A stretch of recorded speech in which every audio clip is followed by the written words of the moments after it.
Look, I know how this sounds. I know what you're thinking right now, and I need you to understand that you don't have the full picture. Nobody does. Everyone wants to paint me as some kind of monster, some cheating wife who destroyed her marriage for fun. But that's not what happened. That's not who I am. I was trying to save us. I was trying to bring back what we'd lost. And yes, maybe I went about it the wrong way. Maybe I should have chosen a different approach.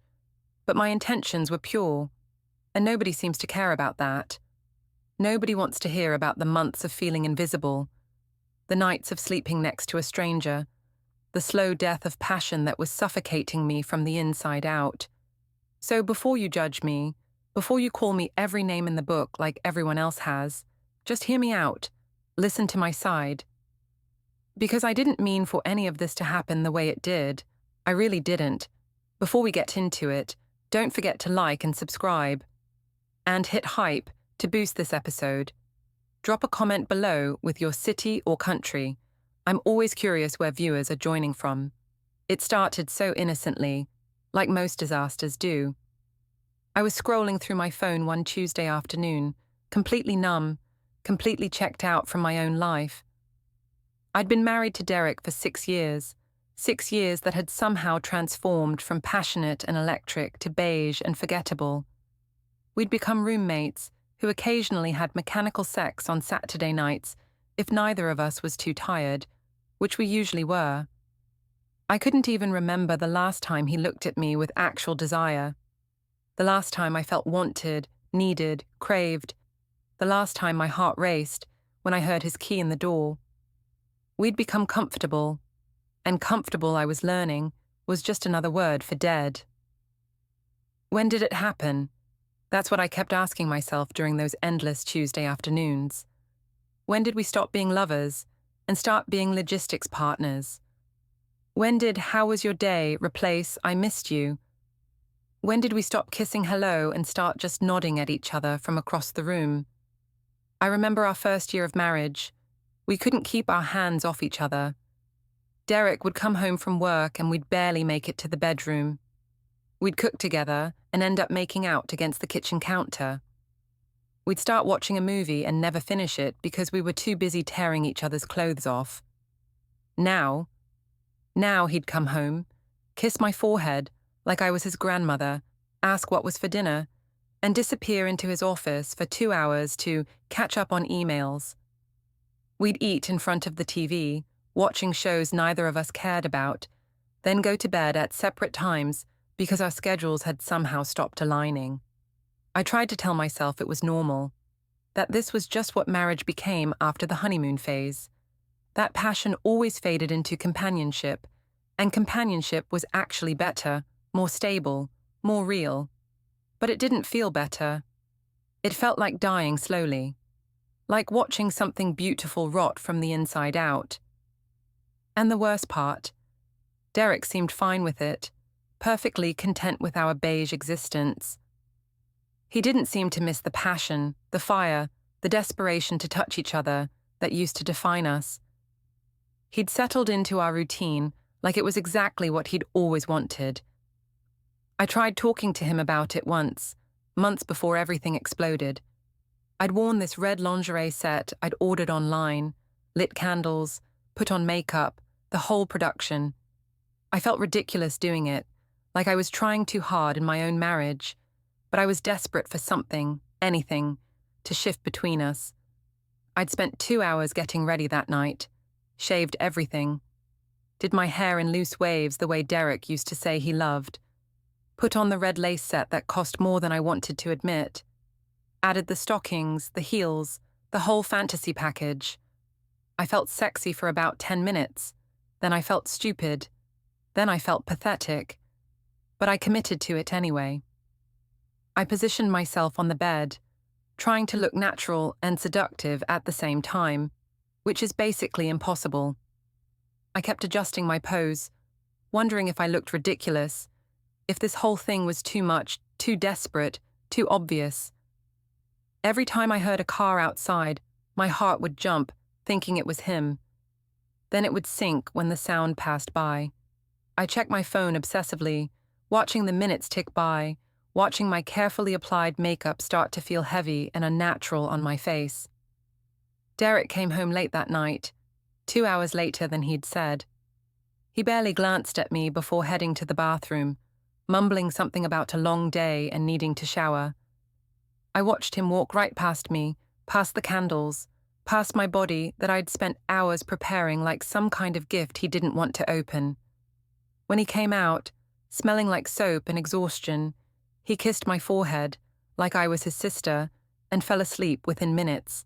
I lay there in that stupid red lingerie, candles burning down to nothing, feeling more alone than I'd ever felt in my life, feeling invisible, feeling like I could have been wearing a potato sack or a ball gown, and it wouldn't have made a single difference.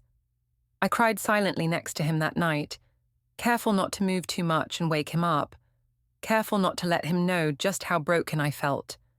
Because if he knew and still didn't care, that would be even worse than him not noticing at all. That was the moment I knew something had to change, that I had to do something drastic, something that would shock him out of his comfortable stupor and make him remember that I was still here, still his wife, still worthy of wanting. I'd read articles online about couples who'd opened up their relationships, who'd introduced fantasy and role play to reignite the spark. Some of them talked about pushing boundaries, about creating scenarios that were so intense, so unexpected, that they jolted both partners back to life. That's all I wanted, to feel alive again, to make him see me again. I wasn't looking to cheat. I wasn't looking to hurt him. I was looking to wake us both up. So I started thinking about what would really shake things up, what would be so bold and shocking that Derek would have no choice but to react, to feel something, to remember that I was still here, still desirable, still worth fighting for. And that's when I thought of Marcus. Marcus was my ex from college. We'd dated for 2 years before I met Derek, and it had been intense, messy, passionate in that way that only young love can be. We'd broken up because we wanted different things, but we'd stayed friendly over the years. Not close, just the occasional social media interaction, the rare text on birthdays. I'd see his posts sometimes, photos from hiking trips, concerts, spontaneous road trips with friends. He was still living that adventurous life we'd shared back in college, while I'd settled into suburban predictability with Derek. Sometimes I'd catch myself lingering on his photos a little too long, remembering what it felt like to be with someone who said yes to everything, who made me feel alive and unpredictable. Not that I wanted to be with Marcus again. I didn't. What we'd had was perfect for our early 20s, but would have been a disaster long-term. He was unreliable, commitment-phobic, allergic to any kind of routine or stability. We'd broken up because I wanted marriage and a future, and he wanted to keep living like every day was an adventure with no responsibilities. That's exactly why I'd chosen Derek. He was stable, reliable, the kind of man who showed up when he said he would, who wanted the same things I wanted, who was ready to build a life instead of just living one day at a time. But somewhere along the way, stable had become stagnant, reliable had become boring, and I found myself missing the chaos, the unpredictability, the feeling of not knowing what would happen next. Marcus had always been the kind of guy who said yes to everything: adventures, spontaneity, crazy ideas at 3 a.m. He was the opposite of Derek in every way, and maybe that's exactly why I thought of him. I didn't plan to actually do anything with Marcus. That was never the intention. I just wanted to create a scenario where Derek would walk in, see another man showing interest in me, and remember that I was worth competing for. I wanted jealousy. I wanted fire. I wanted him to fight for me instead of taking me for granted. Was it manipulative? Maybe. But after 6 years of being invisible, I was willing to try anything. Looking back now, I can see how twisted my logic was. I was essentially trying to use one man to manipulate another. I was risking my marriage to save my marriage. I was planning to betray Derek's trust to make him trust me more. The contradictions were everywhere, but I was too desperate to see them. I messaged Marcus on a Wednesday night while Derek snored beside me. "Hey stranger, random question. Remember how you always said you'd help me with anything if I ever needed it?" He responded within minutes. He was probably bored, probably curious about why his ex was reaching out after so long. "Of course. What's up?" I should have stopped there. I should have closed the app and gone to sleep and never thought about this again. But I was so tired of being passive, so exhausted from waiting for Derek to notice me. "This is going to sound crazy, but I need your help with something. It's about my marriage." There was a longer pause this time. Then, "I'm listening." I explained it to him in a way that made it sound almost innocent, almost reasonable. I told him Derek and I were trying to spice things up, that we'd talked about introducing an element of surprise, of fantasy. I told him I wanted to create a scenario where Derek would walk in and find me with someone else, not doing anything inappropriate, just there, just present, to trigger that primal jealousy response. I framed it as role play, as something Derek knew about, as something we'd discussed. That was the first lie, the first of many. Marcus hesitated. I could feel it through the screen, but then I played my trump card. "You said you'd help me with anything. I really need this, Marcus. My marriage is dying and I'm trying to save it." He agreed, because of course he did, because Marcus always said yes. The plan was simple, or at least that's what I told myself. Derek had a work dinner on Friday night, something he couldn't get out of with his boss and a potential client. He'd be gone for at least 3 hours, probably more if they went for drinks after. That gave me the perfect window. I told Marcus to come over around 8. Derek would be gone by 7. We'd have an hour for me to explain the scenario I wanted to create, to make sure Marcus understood his role. Then, when Derek came home, he'd walk into the bedroom and find Marcus there, and that shock, that territorial instinct, would wake him up, would wake us up. That was the plan. That's what I told myself was going to happen. But here's the thing about lies you tell yourself. Eventually, you start believing them, and the deeper you get, the harder it becomes to turn back. Friday came and I was a nervous wreck. I changed my outfit 4 times, redid my makeup 3 times, paced the house like a caged animal. Part of me was screaming to call it off, to text Marcus and tell him not to come, to delete this whole stupid idea from existence. But a bigger part of me was desperate to feel something, desperate for Derek to feel something. So when Marcus texted that he was outside, I opened the door. He looked good, too good. He'd clearly put effort into his appearance, wearing a fitted black shirt and jeans that I remembered used to drive me crazy. He smelled like expensive cologne and confidence. "Hey," he said, grinning that same crooked smile from college. "This is definitely the weirdest favor anyone's ever asked me for." I laughed nervously and let him in, immediately second-guessing everything. The house suddenly felt too small, too intimate, too real for what I was about to do. "So," Marcus said, looking around the living room, "walk me through this. What exactly am I supposed to do when your husband gets home?" And that's when I realized I hadn't actually thought this through. Not really. I'd been so focused on the fantasy of Derek's reaction that I hadn't considered the actual logistics, the actual reality of having my ex-boyfriend in my bedroom when my husband came home. "Just be here," I said lamely. "Maybe we could be talking," and he walks in, and he sees you, and what?" Marcus asked, raising an eyebrow. He gets jealous and suddenly you guys are fixed. When he said it out loud like that, it sounded insane. It sounded like exactly what it was, a terrible idea born from desperation and loneliness. "I just need him to see me differently," I said quietly. "I need him to remember that other people find me attractive, that I'm not just his wife who does laundry and makes grocery lists." Marcus looked at me for a long moment, and I saw something shift in his expression. Pity, maybe, or recognition of just how broken I really was. "Where do you want me?" he asked finally. I led him upstairs to our bedroom. Our bedroom. The place where Derek and I slept every night. Where we'd made love when we still made love. Where we'd whispered secrets and dreams back when we still had them. Bringing Marcus into that space felt like a violation even before anything happened. But I pushed the feeling down, buried it under layers of justification and desperation. "Maybe you could wait by the window," I suggested. "Behind the curtain, and when Derek comes in, you step out and—" "You want me to hide?" Marcus interrupted, frowning. "That's not role play, that's just weird."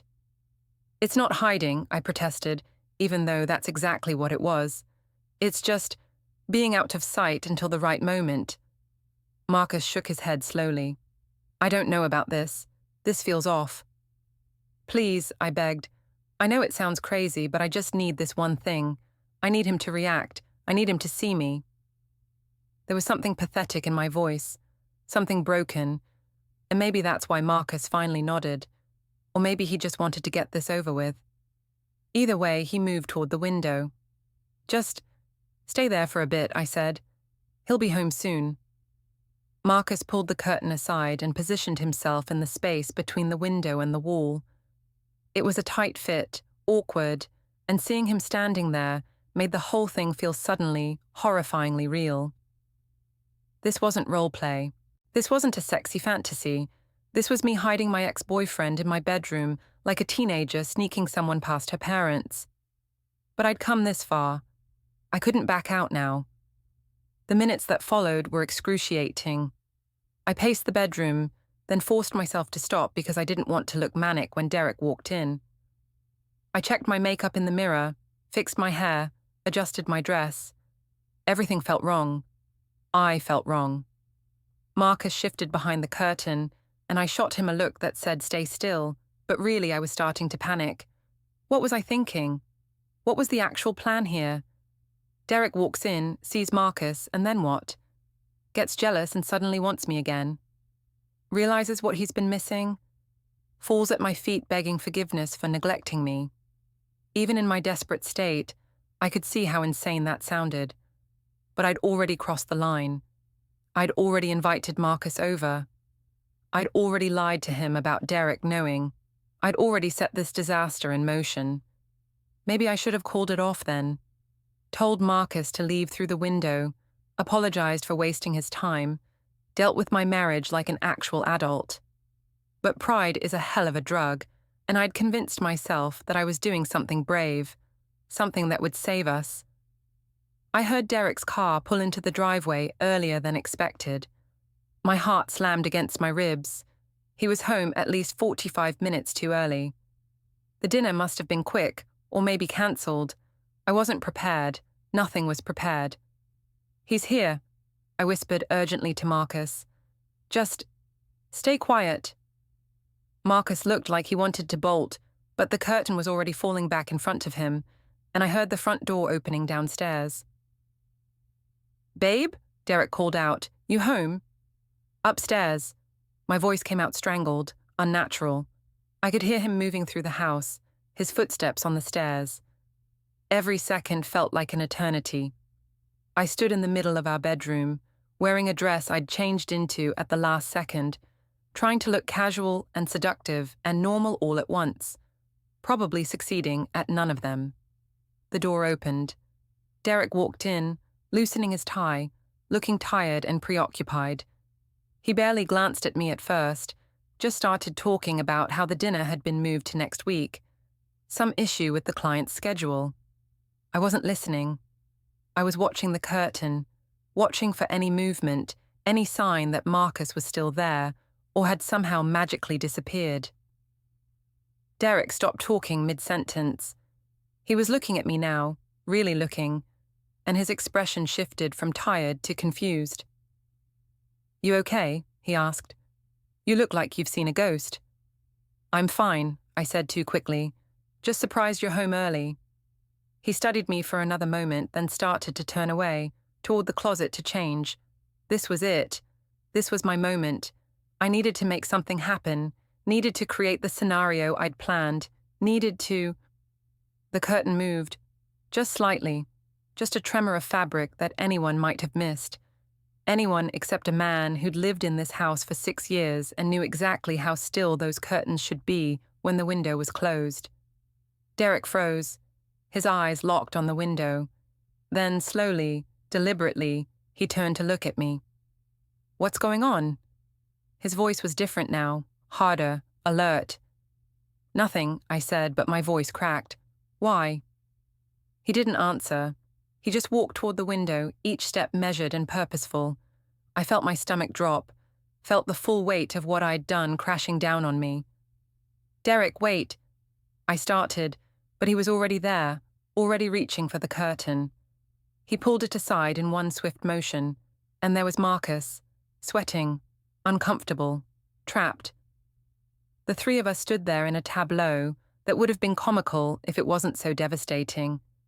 Derek looked at Marcus. Marcus looked at me. I looked at the floor. "Who the hell are you?" Derek's voice was ice. Marcus started, but I cut him off. "It's not what you think," I blurted out. "It's role play. It's a surprise. I wanted to..." "You wanted to what?" Derek turned to me, and the look on his face made me wish the floor would open up and swallow me whole. "You wanted to hide another man in our bedroom. You wanted to surprise me with your ex-boyfriend lurking behind the curtains like a fucking creep." "You know him?" Marcus asked, sounding betrayed. "You told me he knew about this." "Knew about what?" Derek's voice rose. "I don't know anything. I don't know who you are. I don't know why you're in my house. I don't know what the hell is happening right now." The room spun. Everything I'd planned, everything I'd convinced myself would work, shattered like glass around me. "I can explain," I tried again, but Derek was already backing away from both of us, his hand reaching for his phone. "Don't," I said. "Derek, please, just let me explain." "Stay right where you are," he said quietly, but with such finality that both Marcus and I froze. "Both of you, don't move."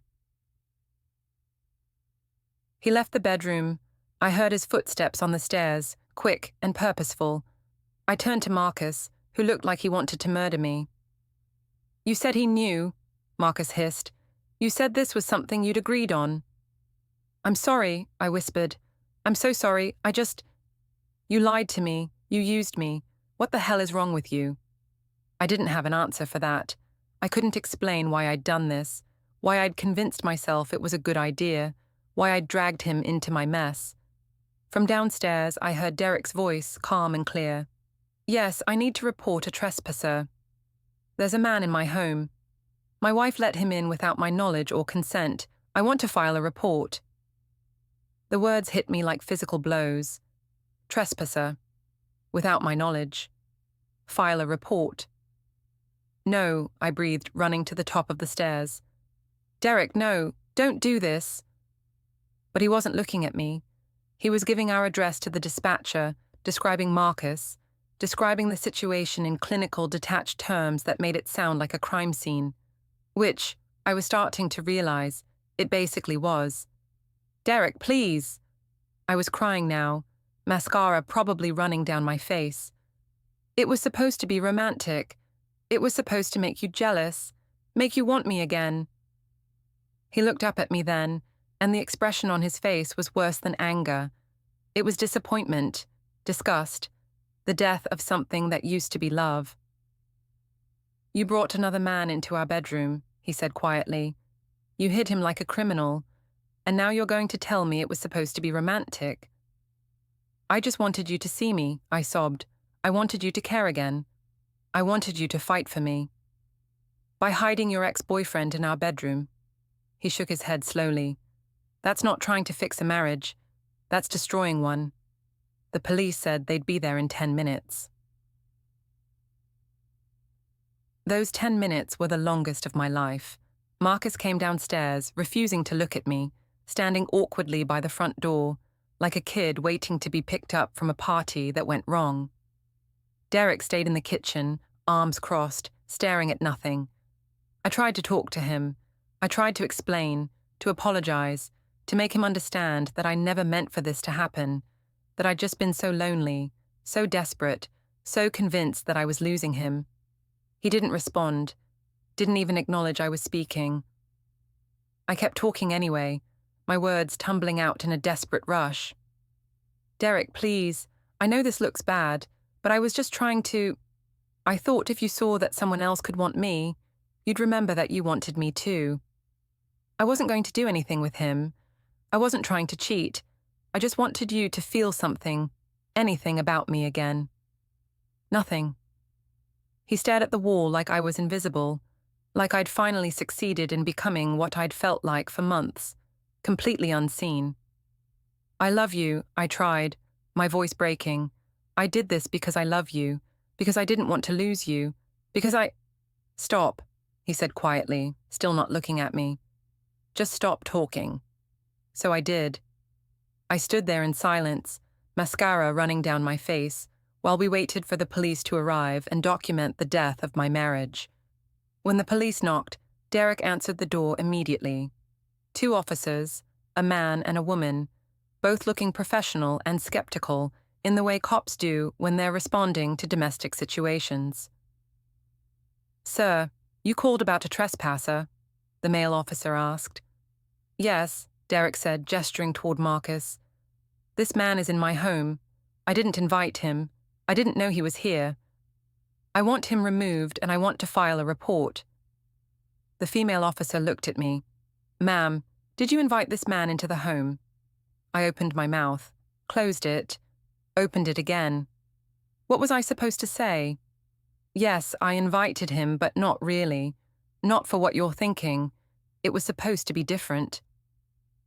"She invited him," Derek said flatly, "without telling me, without my knowledge, while I was out of the house." The officers exchanged a look that I'd seen before, on the faces of our friends, our family, everyone who'd ever watched me do something stupid and self-destructive. It was a look that said, "This woman is a mess and there's nothing we can do about it." "Sir," the female officer said to Marcus, "can you tell us why you're here?" Marcus glanced at me, and I saw the exact moment he decided to tell the truth, the whole truth. "She asked me to come over," he said. "She told me her husband knew about it, that they were trying role play or something. She asked me to hide in the bedroom and wait for him to come home. I didn't know he had no idea I was here. She lied to me." "I didn't lie exactly," I started, but the male officer held up his hand. "Ma'am, let him finish." "There's nothing else to say," Marcus continued, his voice tight with anger. "She used me. She manipulated me into coming here under false pretenses. I thought I was helping a friend with something her husband had agreed to. Instead, I was part of some sick game she was playing." The officers looked at me again. I wanted to argue, to protest, to explain that yes, I'd lied, but only because I was trying to save my marriage, not destroy it. But there was no explanation that would make this better, no words that would undo what I'd done. "Ma'am, is this true?" the female officer asked.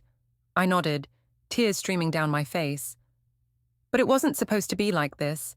I wasn't trying to cheat. I was trying to make him jealous," Derek finished for me, his voice hollow. "By hiding your ex-boyfriend in our bedroom, like a psychopath." The male officer cleared his throat. "Sir, do you want to press charges for trespassing?" Derek was quiet for a long moment.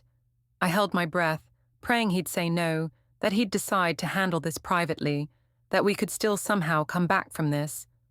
"Yes," he said finally. "I want to file a report. I want documentation of what happened here tonight." They took statements from all of us. Marcus was escorted outside to wait on the sidewalk while they processed everything. Neighbors started gathering, pretending to walk dogs or check their mail, everyone trying to get a glimpse of the drama unfolding in our driveway. I sat on our couch, where we used to watch movies and fall asleep tangled together, and answered questions in a daze. Yes, I invited him.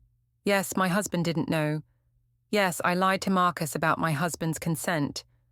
Yes, I realize how this looks. Yes, I know I made a mistake. Yes, yes, yes to everything that made me look like a monster. When they were finally done, The female officer pulled me aside. "Ma'am, I'm going to be honest with you. What you did tonight could be considered a lot of things, and none of them are good. Your husband would be within his rights to pursue this further. You might want to consider getting some counseling." Counseling. Like I was crazy. Like I was the problem. Maybe I was. After the police left, Derek walked upstairs without saying a word. I followed him, trying to apologize, trying to explain, trying to make him understand that I'd never meant to hurt him, that I'd only wanted to feel loved again. He pulled a suitcase from the closet and started packing my clothes. Methodically, silently, each item folded and placed with the same care he'd always shown to everything he did. "Derek, please," I begged. "Can we just talk about this? Can we please just—" "What is there to talk about?" He didn't look at me, just kept packing. "You brought another man into our bedroom. You hid him like he was part of some sick game. You lied to him. You betrayed me. What conversation could possibly fix this?" "I was trying to save us," I said desperately. "I was trying to make you see me again. You never look at me anymore. You never touch me. You never—" "So you hid your ex-boyfriend in our bedroom." He stopped packing and turned to face me. "That was your solution? That was how you decided to fix our marriage?" I didn't know what else to do. I was crying again, ugly sobs that made my chest hurt.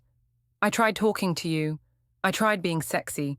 I tried everything and nothing worked. You were slipping away and I was so scared and You just destroyed everything we had," he said quietly. "You didn't try to talk to me about feeling neglected. You didn't suggest counseling. You didn't even tell me you were unhappy. You just went nuclear and blew up our entire life."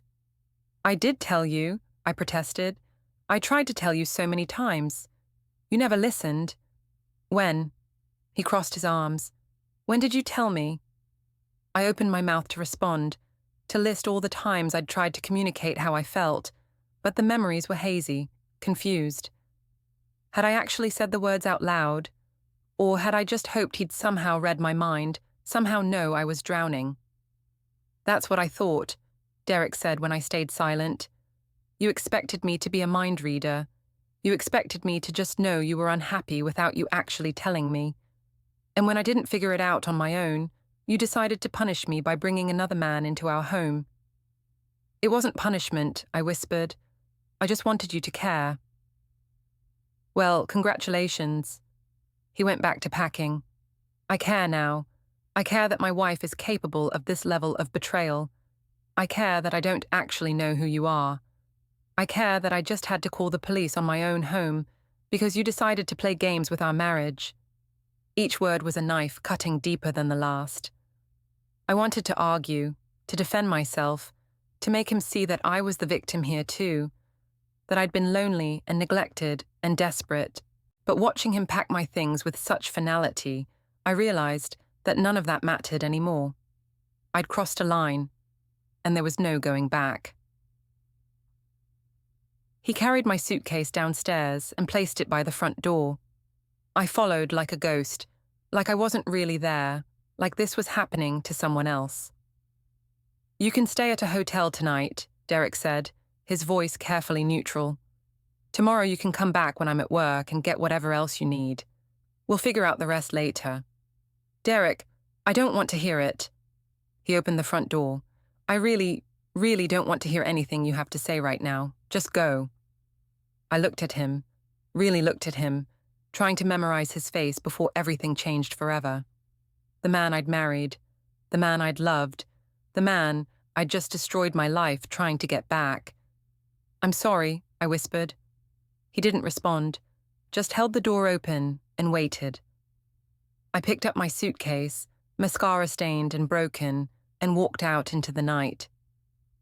Marcus was still on the sidewalk on his phone, probably calling an Uber to escape this nightmare.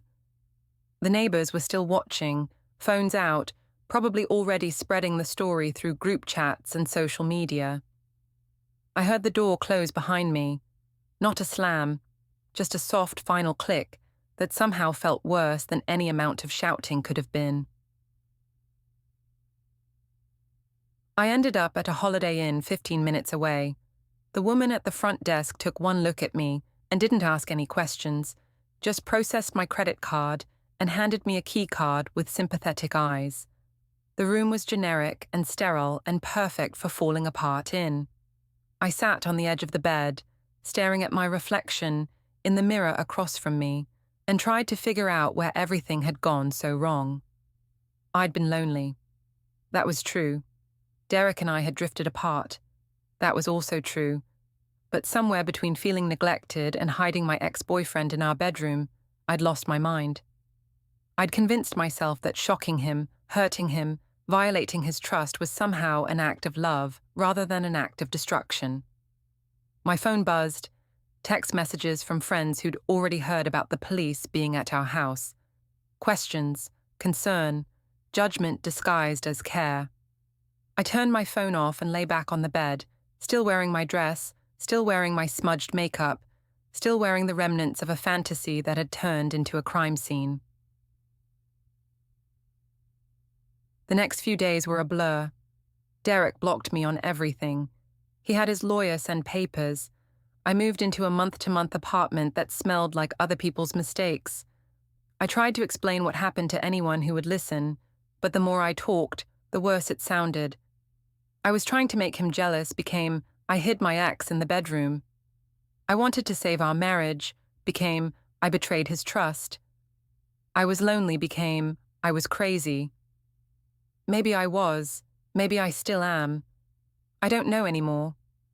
My friends stopped calling, or maybe I stopped answering. It's hard to remember now. Everyone had opinions about what I'd done, and none of them were kind. I was the villain in every version of the story that made its way through our social circle. Did you hear what she did? Can you believe she thought that would work? I always knew she was a little unstable. I heard the whispers, even when they weren't actually happening. I imagined conversations about me in every group chat I wasn't part of anymore. I pictured Derek telling his friends, his family, our mutual acquaintances about what I'd done, painting me as the crazy wife who'd destroyed their marriage with one monumentally stupid decision. And the worst part was, he wouldn't even have to exaggerate. The truth was damning enough. I spent hours in that dingy apartment, replaying everything, trying to figure out where I'd gone wrong. Was it when I invited Marcus over? Or was it earlier, when I decided that shocking Derek was better than talking to him? Or was it even before that, when I let the loneliness fester instead of addressing it directly? Maybe it was all of it. Maybe there was never a single moment where I could have turned back. Maybe I'd been heading toward this disaster from the moment I started feeling invisible in my own marriage. What I do know is that I destroyed my marriage trying to save it. I hurt the man I loved trying to make him love me back. I created a disaster trying to build a fantasy. And the worst part? A tiny, terrible part of me still believes I was right to try. That Derek should have been paying attention. That he should have noticed I was drowning. That if he'd just looked at me, really looked at me, before that night, none of this would have happened. I know that's not fair. I know I'm still making excuses, still deflecting responsibility, still trying to justify the unjustifiable. But it's hard to let go of the narrative I've built for myself, that I was the victim of neglect who made a desperate mistake, rather than the perpetrator of a massive betrayal. My therapist says I'm doing what people do when they can't accept their own capacity for destruction. I'm splitting the blame, finding ways to make it partially someone else's fault, constructing elaborate justifications for behavior that needs no justification because it was simply wrong. She's right, of course. But knowing she's right and feeling it in my bones are two different things. But that's the thing about being the villain in your own story. You can justify anything if you try hard enough. You can convince yourself that your pain excuses your actions, that your intentions matter more than your impact, that everyone else just doesn't understand what you are going through. I tried to contact Derek multiple times in those first few weeks. I'd write long emails that I never sent, pouring out everything I was feeling, trying to make him understand. I'd delete them and start over, trying to find the perfect combination of words that would make him see my perspective. I called him once from a blocked number. He answered, probably thinking it was work-related. When he heard my voice, he hung up immediately. I called back. He didn't answer. I called a third time, desperate and pathetic, and he answered only to say, "Stop calling me. Talk to my lawyer if you need something." Then he blocked that number too. I drove by the house twice, once at night when I knew he'd be home, just to see if the lights were on, if there were any signs of life, if everything looked the same, or if he'd already started erasing me from our shared space. The second time was during the day, and I saw him loading boxes into his car. He was moving, or I was being erased, or both. I almost got out of the car that second time, almost walked up to him and demanded he listen to me, that he give me one more chance to explain, but I saw the look on his face, exhausted, empty, done, and I knew there was nothing left to say. Some things once broken can't be fixed. Some lines, once crossed, can't be uncrossed. Some trust, once shattered, can't be rebuilt. I've played that night over in my head 1,000 times. I've imagined all the different ways it could have gone. In some versions, Derek walks in and is shocked into remembering how much he loves me. In others, we all laugh it off as a misunderstanding. In the best version, I never invited Marcus over at all, and instead I just talked to Derek like an adult, like a partner, like someone who actually wanted to fix things rather than blow them up. But that's not what happened. What happened is that I made a choice, a stupid, selfish, destructive choice, and now I have to live with it. I saw Derek one more time when I went back to get my things. He wasn't supposed to be there, but his car was in the driveway when I pulled up. I almost left, almost drove away, but I needed my books, my photos, the pieces of my life that were still scattered through that house. He was in the kitchen when I walked in. We stood there for a moment, two strangers who used to be everything to each other. "How are you?" I asked, because I didn't know what else to say. "Fine," he said. "Not good, not okay, just fine." "Derek, don't." He held up a hand. "Please don't. I've heard every version of your apology, every explanation, every justification. I don't need to hear it again." "I just want you to know that I never meant to hurt you," I said anyway. "I was just so lost, and I didn't know how to—" "You brought another man into our bedroom," he said, his voice steady but empty. "You hid him like a criminal and told me it was supposed to be romantic. There's no explanation that makes that okay. There's no apology that fixes it. You made your choice, and now we both have to live with it." I nodded, tears starting again, always starting again. "I know." "Do you?" He looked at me then, really looked at me. "Because even now, you're still making excuses. You're still trying to make me understand why you did it instead of accepting that what you did was wrong. Period. No caveats, no justifications, just wrong." He was right. He'd always been right. But admitting that meant admitting I'd destroyed everything for nothing. That I'd burned down my life because I was too proud or too stupid or too broken to just say, "I'm lonely. Can we talk?" "I'm sorry," I whispered. "I know you are," he said. "But sorry doesn't undo what happened. Sorry doesn't give me back my ability to trust. Sorry doesn't make me forget walking into my bedroom and finding your ex hiding behind the curtains." "What do I do now?" I asked. He shook his head. "I don't know. That's not my problem anymore. You figure it out. You live with what you did. And maybe, eventually, you learn from it."